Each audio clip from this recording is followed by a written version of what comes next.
One more thing I want to say. He was talking about our Chinese influence.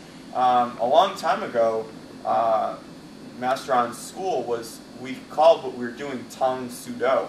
And Tong Su means Chinese. Tong is Chinese and Su is hand. So it's the way of the Chinese hand. And when you first came to the States, were you calling what you were doing Tong Sudo? No. Well, actually, no. Yeah, it was Tong Sudo. Right. But people in America would not know what the Tong Sudo means. But when did you stop calling, in your mind, when did you stop doing Tong Sudo and start doing Taekwondo? Early 1970. I mean, yeah, early 1970. Yeah, I still think the Tong Sudo instructors had it made because we have, this is actually, comes from Tong Sudo, black trim. The trim of your uniform, which used to be traditional cut, every time you got a new color belt, you had different colored trim.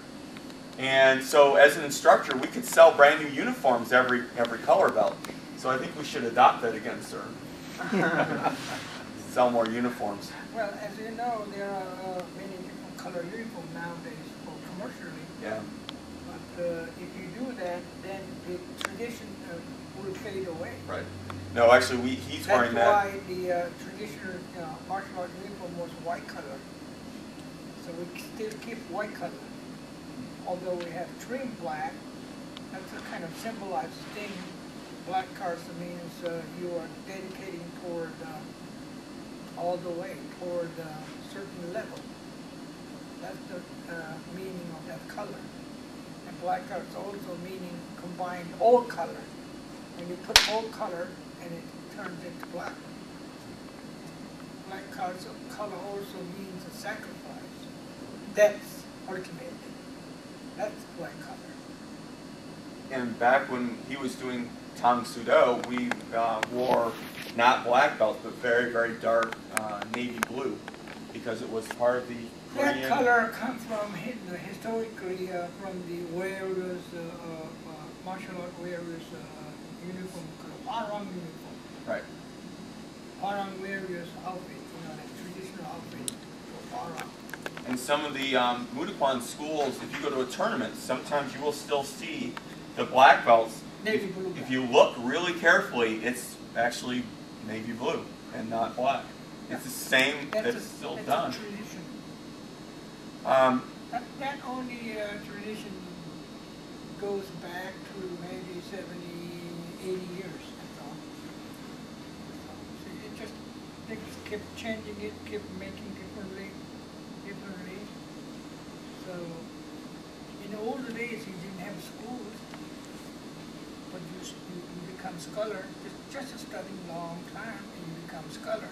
But there was no grade school, high school, junior high school, college, and all that stuff. You just studied through, and you become scholar.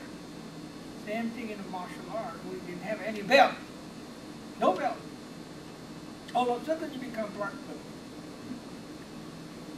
Do you understand? See, only way you can distinguish their level of knowledge or practice or experience, and they gotta have some way of distinguishing them.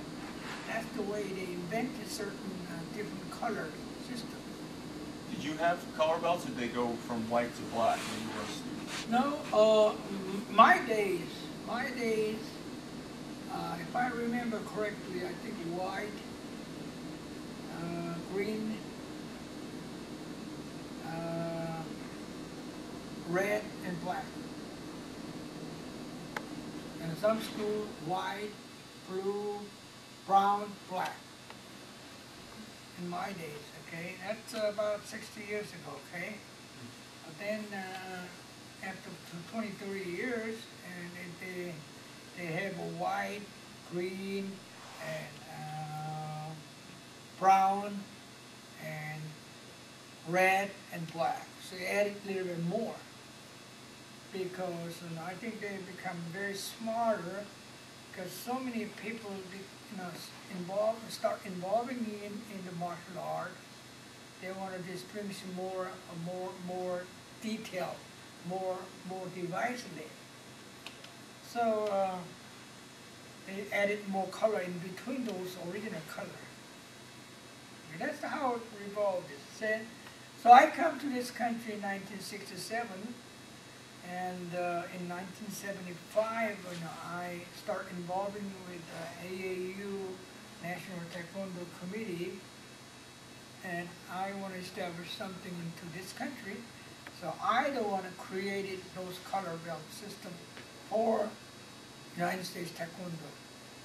So I don't want to submit my proposal to the National AAU Taekwondo Committee in October 1975. And their assembly meeting, and they adopted my proposal, and it become the color regulation, standard, bylaw, and since then it stayed there. But you don't follow it anymore, sir. It stayed there, and then I continued to develop it, and I'm not there controlling the organization, so it didn't change it up to date. Yeah, we have pretty much the same rank. So now you have since then, I think different country, different style, and every style has their own way of distinguishing that.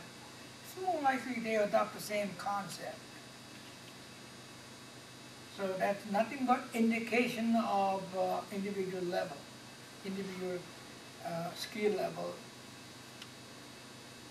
or you can say maturity level or knowledge level. That's it.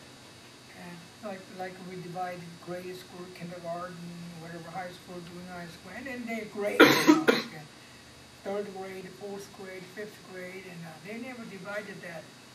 I would say those divide maybe even in your country maybe no more than 100 some years, maybe. I don't know. You can go back that in the library when they start divided that school grade system like that. The same thing. I think when Great Britain people come to Boston, and I think somebody told me that your country has education institute in Boston first by English people. And all of a sudden, this guy established college there. All of a sudden. So, we don't know.